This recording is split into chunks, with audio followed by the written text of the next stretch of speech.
Claim: has China banned all new investments in Israel? Fact check. The claim is going viral on social media. Several social media users have claimed that China has stopped or banned all new investments in Israel. Verified X user, Globe News, shared such a claim with the caption, "Breaking: China bans all new investments in Israel."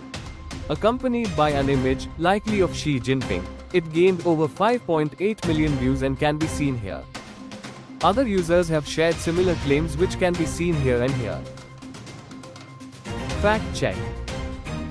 Truth. The claim is misrepresentation. There is credible evidence that one Chinese investment fund, Ballet Vision, claimed risk classification to avoid honoring a contract in Israel. However, this does not constitute an official, public or economy-wide ban by the Chinese government. Fact check details. Digit-i India decided to investigate this claim and found that it is misleading. Available information suggests that a Chinese investment fund, Ballet Vision, cited risk assessment as a reason not to proceed with a contract in Israel. However, this was pertaining to only one company and should not be interpreted as a total ban. The fund refused, stating that the Chinese government has classified Israel as a high-risk zone and banned any new Chinese investments.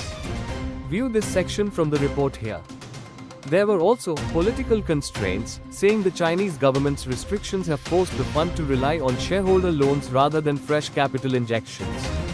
View this section from the report here.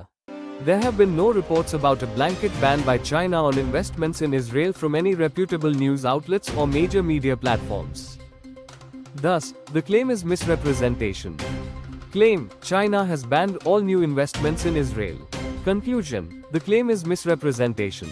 There is credible evidence that one Chinese investment fund, Ballet Vision, claimed risk classification to avoid honoring a contract in Israel. However, this does not constitute an official, public or economy-wide ban by the Chinese government. Rating: misrepresentation. Thank you for visiting us.